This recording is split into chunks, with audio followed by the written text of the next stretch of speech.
नमस्कार शेतकरी मित्रांनो, मी विनय सोनवणे, पागलांचा शेतकरी तुमचं स्वागत करतोय आपल्या यूट्यूब चॅनल मराठी शेतीवरती. तर मित्रांनो, आपण डाळिंबाला पाणी लावून जमतेम 8-10 दिवस झाले.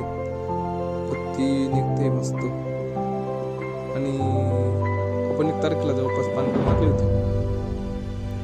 तर मित्रांनो, आपण पत्ती पूर्ण ड्रॉपिंग झाल्यानंतर बोर्ड मारला होता, चुना मुरचूत आणि सल्फरमुळे कसं आहे गोळी त्याचं.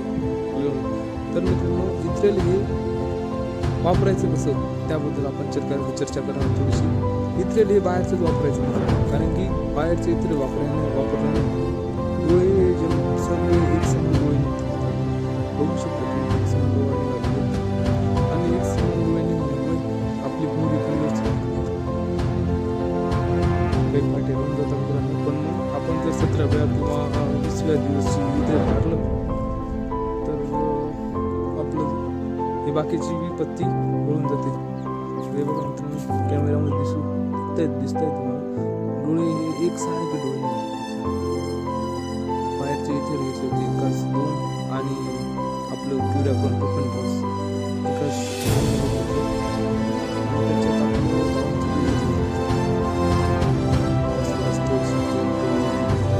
त्याच्या आधी आपल्या जवळपास 4-5 निवड्या झालेल्या होत्या. एक पहिली आपण उलट एक आपल्या 4-5 निवड्या आणि त्यानंतर आपण पानवळ केली होती 1 जानेवारीला. तर रोज व्हिडिओ तसं तुम्हाला व्हिडिओ 100% येतील.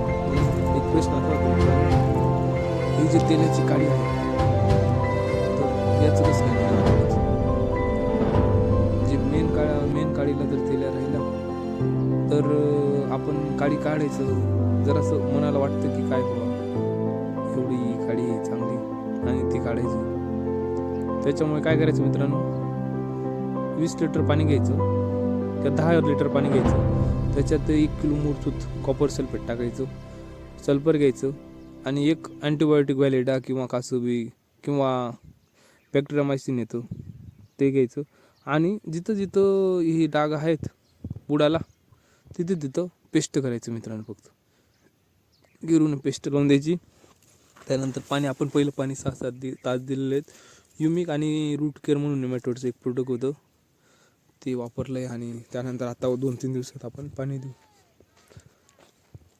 असं. आणि काल जेव्हा आपण स्प्रे घेतला आहे मित्रांनो, मोवा दिसत होता थोडासा काळा मोवा.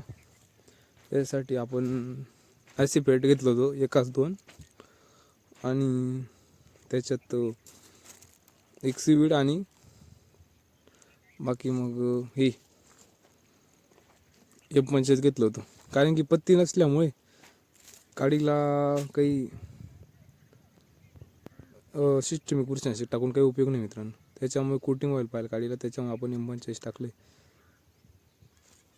आपलं जवळपास 1200 झाड आहे मित्रांनो. 1200 झाडला आणि त्यानंतर बुडं धुवायचं म्हटलं तर आपण बुडं धुवायला टिल्ट, स्लेअर प्रो आणि ॲसिपेट घेतलं होतं मित्रांनो. मस्त बुडं धुवायचेच मित्रांनो. दर 2 महिन्यात 1.5 महिन्यात 2 महिन्यात बुडं धुवून टाकायचे. बोररचा प्रॉब्लेम येत नाही. तर काही प्रश्न असतील तर कमेंट बॉक्समध्ये विचारा मित्रांनो. धन्यवाद.